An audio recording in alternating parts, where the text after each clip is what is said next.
Don't you dare put that on something which you call an Irish coffee. That is an insult to my nation.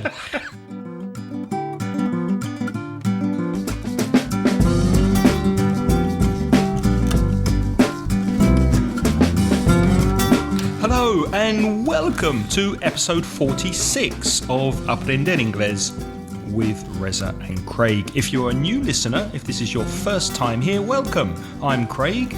And I'm Reza. And we're going to help you improve your English and take it to the next level. Remember, you can find more podcasts at inglespodcast.com and you can study English free at mentioningles.com. In this episode, what's the difference between say and tell? We have some money, economy, vocabulary and idioms and more weekly wind-ups for you. But first, let's look at some listener feedback.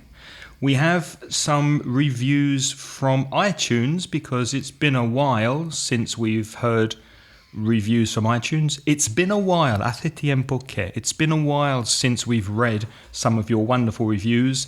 Our first is from PJ Diaz, who says, me parece muy entretenido. Es un podcast que al menos a mí no me cansa. Mantienen conversaciones divertidas con explicaciones sencillas que hace que intentes mantenerte enganchado. Thank you very much. Ánimo a que pongan las transcripciones completas en los podcasts. Esto sería fabuloso, pero comprendo que estamos ante un podcast gratuito y sin duda, aún sin las transcripciones, se merece 5 estrellas. Oh, thank you very much, PJ Diaz, for giving us 5 stars. And yeah, we've heard from some of our listeners who would like the full transcription of everything we say. And thank you for being understanding. Please realize that we do this free. It's not our job. We have limited time that we can devote to these podcasts. And Reza very kindly comes to my flat once every 2 or 3 weeks, and we record a couple of episodes. And he's giving up his time for you. So it's difficult. We are considering doing something. I don't know if you know a very good podcast by Luke. It's called Luke's Podcast, Luke's English Podcast. You can find that at teacherluke.co.uk, and I'll put a link to his podcast in our show notes. And he has an idea of using Google Docs so that the community, the listeners, create the transcripts amongst themselves. So it's like kind of listening exercise, dictation, where together everybody who's listening to this will work on the same document and try to write the transcription, which is good practice for your English, and then you provide everybody with a transcription. Now I'm happy to go in and check the transcriptions and read them and make any small editing mistakes, but I honestly don't have the time, and Reza doesn't either, to write every transcription for every word we say. So we might be doing that in the future. We'll of course announce it on a future podcast if we launch that. And again, thank you very much for your comments. The next comment is by Fangosto, who says, muchas gracias por vuestro trabajo. Desde que os descubrí, os sigo y estoy pendiente de que presentéis el siguiente podcast. Thank you very much. Os he recomendado a todos los amigos y ya somos más seguidores. Thank you very, very much. And finally, Pauet2 says, congratulations to Reza and Craig. It's the funniest way to learn English everywhere. everywhere? I think he means anywhere. Yeah, it's probably anywhere. Yeah. It's the funniest way to learn English anywhere. Anywhere en cualquier sitio. Yeah. Thank you very much. So, grammar. Say and tell this episode. What's the difference between say and tell? Well, tell me, Craig. You say, tell me. You say something, don't you? You say something and you tell someone something. For example, Reza said that he was hungry. or Reza told Craig that he was hungry and wanted a cup of tea and some biscuits. What else? What else can we say about say and tell? You said, Craig said, say something, more or less, yeah? Yeah. And tell someone. Say something and tell someone something. But there are important exceptions to that, aren't there? For example? Tell the truth. Right. The truth is something, but we don't say, we say tell. We use tell the truth. And the opposite, tell a lie.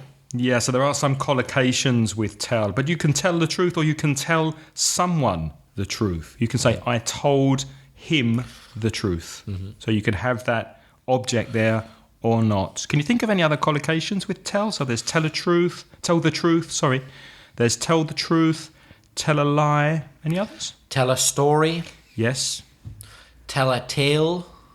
Which a tale, T-A-L-E, Collar? can mean, no, that would be T-A-I-L. Okay, just checking. T-A-L-E, tell a tale. Tale means story. However, very often in modern English, when we say tell a tale, we mean an untrue story. Right. It's like, oh, I think you're telling tales. I think you're inventing this story.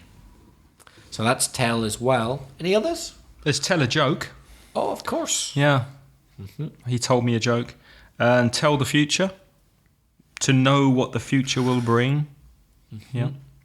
Tell the time. Tell the time. Mm-hmm. To know how to read a clock. Yeah. I know how to tell the time. To tell significa informar o mandar a alguien a hacer algo. No lo ponemos para introducir una pregunta. For example, you wouldn't say, I told him, can you wait forever? Because that's a question. That's wrong. That's wrong. You would say, I said to him, can you wait forever? Because it's a question. Yeah. Or even better, though, you could say, I asked him. Right. I asked him, but then you'd change it to reported speech. So I asked him if he could wait forever.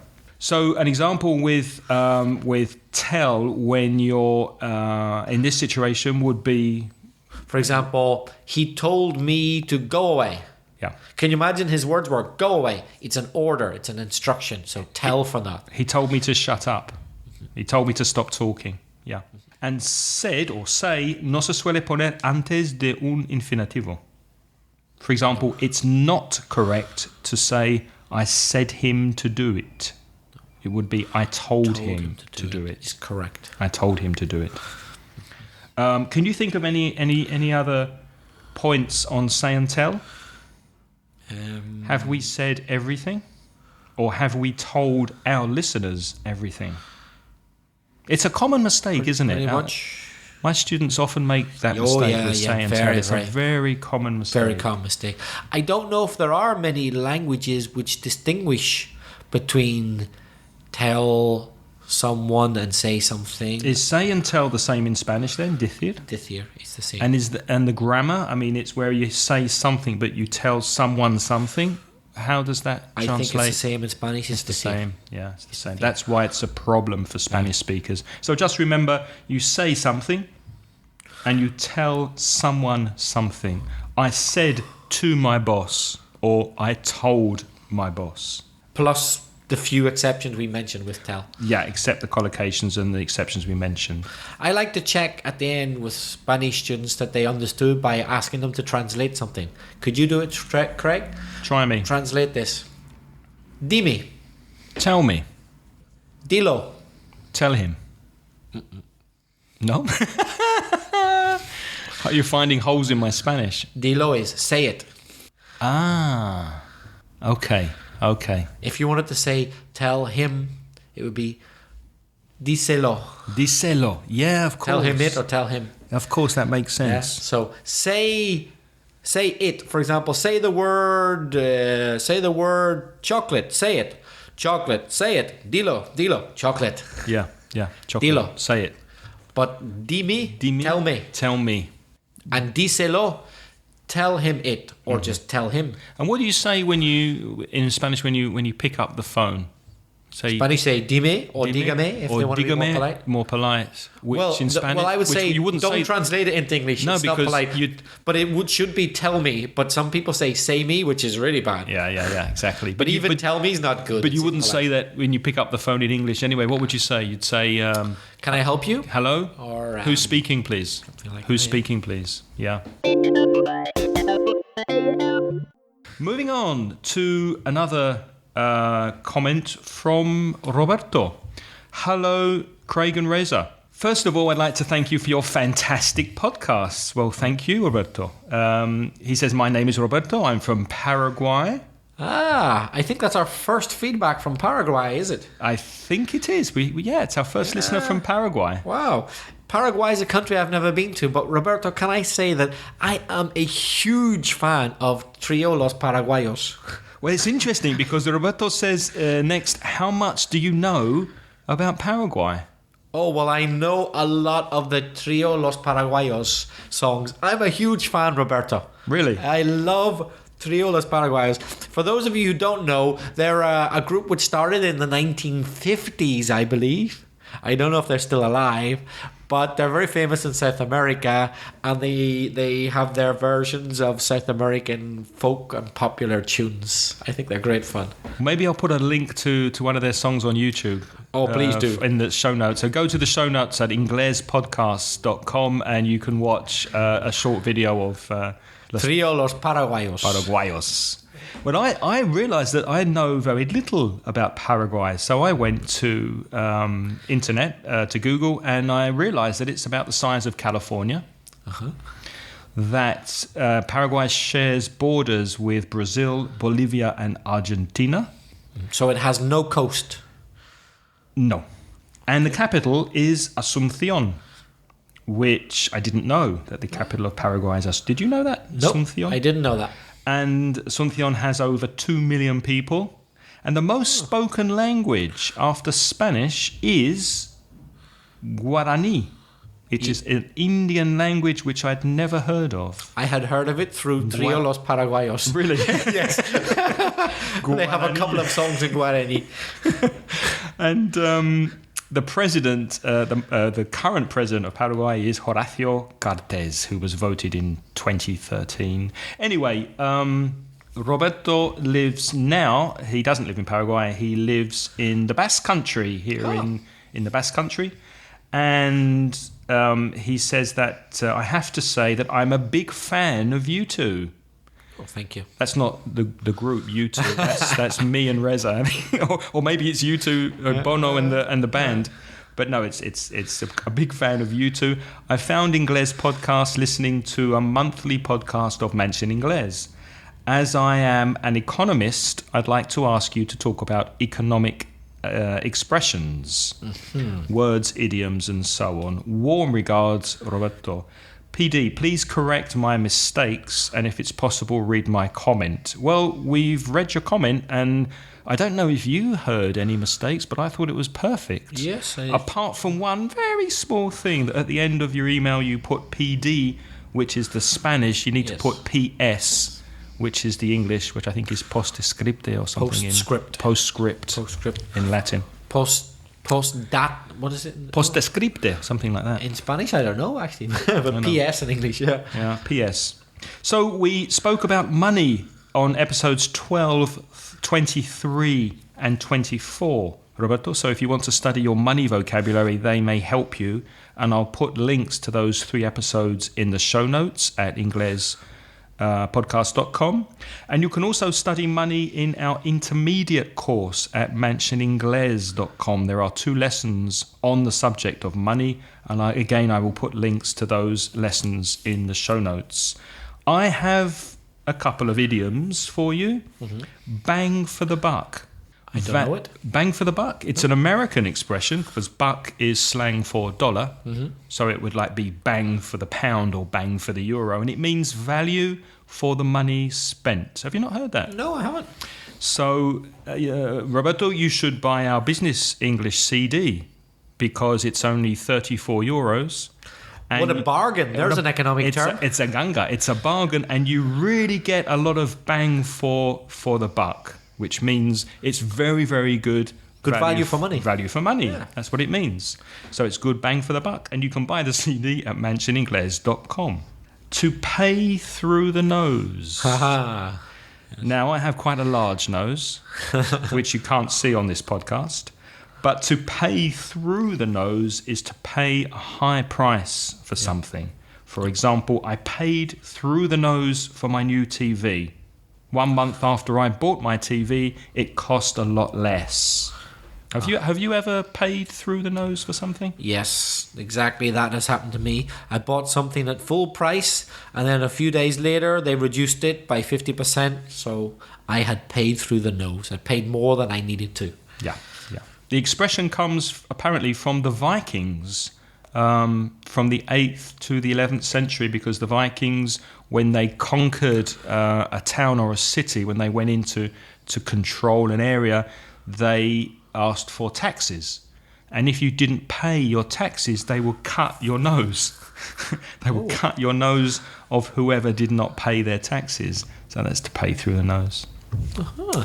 And the last one I have, to break the bank, which means to be left without money. For example, if we bought a new kitchen, it would literally break the bank. We would have no money left in our bank account if we bought a new kitchen. So to break the bank, to be left without money. Mm-hmm. Do you have any words? Yeah, I'm thinking about more general things to do with economics in general rather than day-to-day transactions. For example, when economists talk about the economy, they talk about figures rising or increasing. Yes, trends. Trends, yeah. So trends, things rise or increase, or the opposites of rise. Go down. Go down. Decrease. Fall. Drop. Drop. Yep. Prices have dropped, have fallen, have gone down. Have decreased. Or there has been a drop, there has been a fall, there has been a decrease, there has been a drop, did I say that already, in prices. In other words, they can be verbs or nouns. Yeah. And it's the same with rise or increase. To rise, a rise. To increase, an increase. And you can also put adjectives before those nouns to moderate or increase or decrease the effect, for example, or the speed. For example, you could say there has been a dramatic increase in prices, or there has been a steady increase in prices, or there has been a slow increase in prices, or a gradual increase in prices. So you're moderating those expressions. Yeah. Or also a sharp or sudden. Yeah, that means it has changed quickly. Surprising. Or a huge, big, or significant. The opposite of that would be a slight or a small change. It could be a slight or a small increase, or a slight or a small decrease. It could be a huge, big, significant drop, or a huge, big, significant rise. Absolutely. Then there's that useful word to fluctuate, which means going up and down. Yeah. When I think of that word fluctuate, I always think of a butterfly, because you know a butterfly, mariposa, a butterfly flutters its wings, it's kind of like onomatopoeic. It reminds me of fluctuating, means going up and down and changing and moving around in a similar way to the way a butterfly flaps its wings and moves around. Exactly, yeah. Fluctuating prices. Yeah. So, for example, we could say the British exports are fluctuating at the moment. Sometimes they're exporting a lot, sometimes they're exporting a little. It keeps going up and down. Or there is a lot of fluctuation is the noun, going up and down. So fluctuation means there's no obvious trend, neither up nor down, but a bit of both, changing all the time. I'll tell you, use of tell. Did you notice that? Yeah, tell. I'll tell you, Reza, what is fluctuating a lot at the moment? The price of the euro against the dollar. Really? Yes. I didn't know. Do you remember 2 or 3 weeks ago, oil prices dropped considerably? They were at one of their lowest prices for years. Yeah, that's right. Well, longer than maybe 2 months ago, they started to drop. Yeah. And I just noticed the other day, for some reason, I checked the price of the euro against the dollar, and it was nearly the same. It was like 1.1 something. And I can remember it being 1.4, 1.45, nearly 1.5 times the value of the dollar. Yeah. And now the euro is nearly the same value as the dollar, which really, it surprised me the way the price of the euro has dramatically fallen. Yes. So there's a good expression there. Has dramatically, you've used an adverb, and you're using the verb to fall in the present perfect. Craig said the price has dramatically fallen. And you often use the present perfect when you speak about trends, I think, because you're speaking of the trend over time from a point in the past up to now.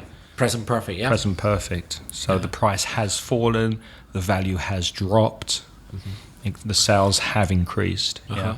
And the position is, you said the price, what did you say? The price has dropped dramatically. What were your exact words, Craig? Can you remember? No. Well, doesn't No, I can actually. It doesn't really matter. The price of the value of the euro against the dollar has dramatically fallen. It has dramatically fallen. You can also say it has fallen dramatically. You can. You can put the adverb before or after the verb. It has dramatically fallen, or it has fallen dramatically.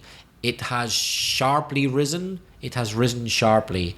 And perhaps it has slightly fallen. It has fallen slightly. Perhaps the only difference, if you agree with this, is that if you put the adverb before, it kind of adds more emphasis to the change. Yes. So you'd say it's dramatically fallen, Yeah. or it's significantly dropped. So you're adding that extra emphasis because it's earlier in the sentence. It's before the verb. But of course, with the adjective, always put the adjective before the noun. There has been a noticeable increase. Noticeable equals dramatic. Or there has been a sudden rise. Or dramatic drop. Dramatic drop. So sudden, dramatic rise before the noun. A couple more words just that may not be so common. Other ways to say to rise. To rocket, or to surge, or to soar. Are very commonly used in economics. To rocket means to rise very quickly and very significantly. Like a rocket. Like a rocket goes straight up, almost vertical. That's the same as surge. You could say to shoot up as well. To shoot up is another good one. Good phrasal verb. To surge and to soar. Yep. And to go down very, very quickly and significantly. To plummet or to crash. Everybody's heard of the Great Crash of 1929, was it? Wall Street crash. The Wall Street crash, very dramatic and very quick decrease. Exactly. Crash. Exactly. And one more, Craig mentioned that the euro generally is in a downward trend against the dollar. A downward trend. And you could also say a downward spiral. Spiral going round and round and round, And down falling and down. and down and down. It can't get out of the situation, goes round and round. And of course the opposite would be an upward trend or upward spiral. Right.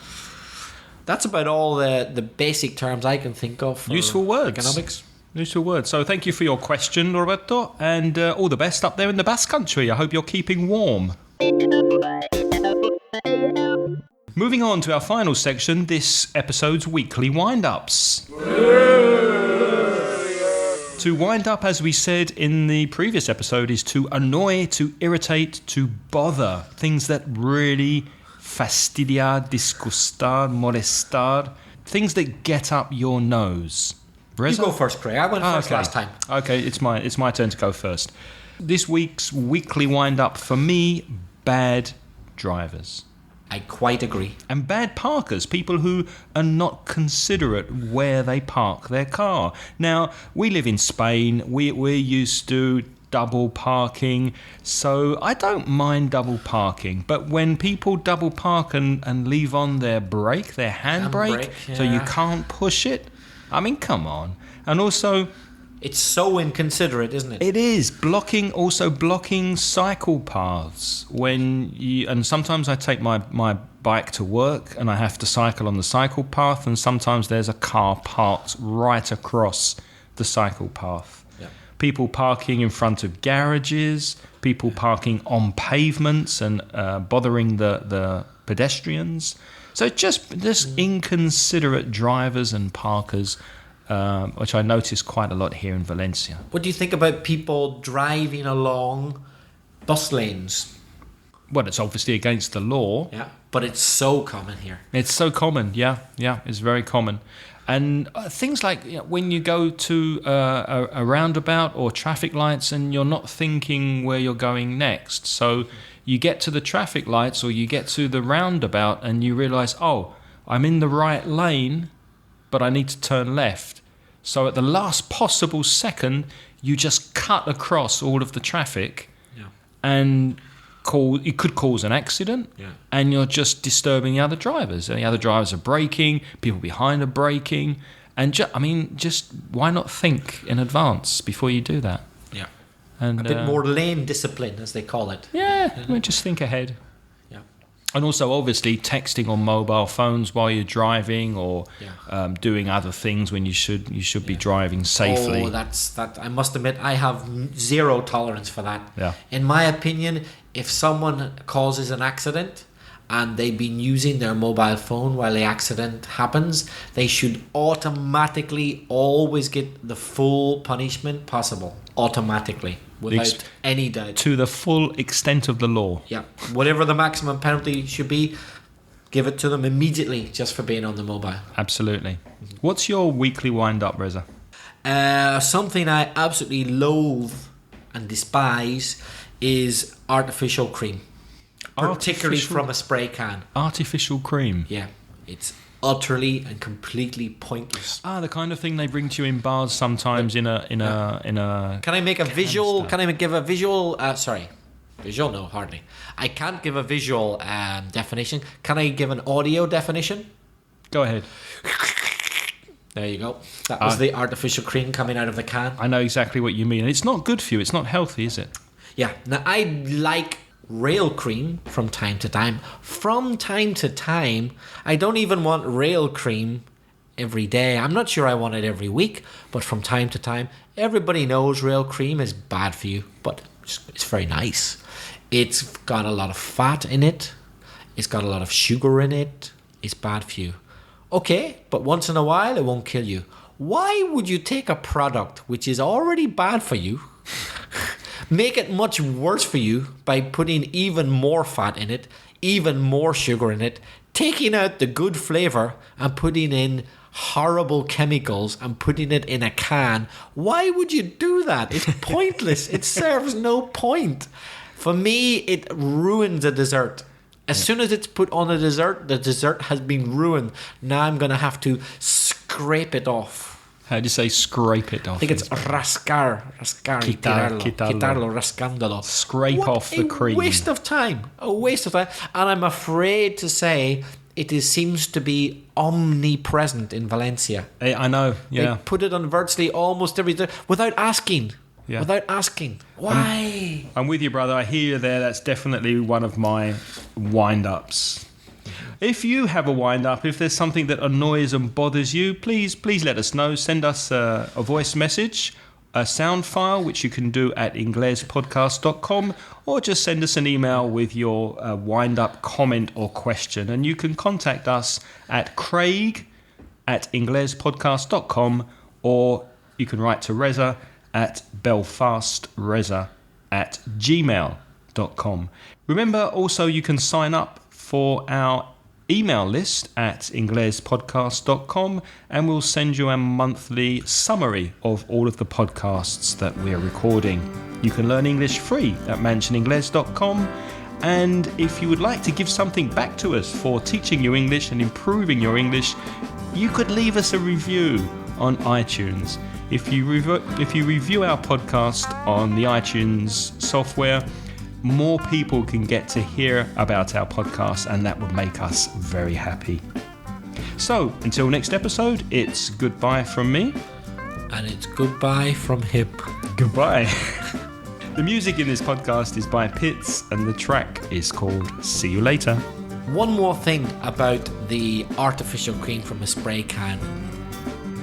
Don't you dare put that on something which you call an Irish coffee. That is an insult to my nation. Never ever in Ireland has anyone ever dared to put that monstrositad on an Irish coffee. Un café irlandés. If you did that in a bar or restaurant in Ireland, you would be closed immediately. No one would ever go back to your restaurant. What an insult to my country. They kneecap you. Do never put that on Irish coffee.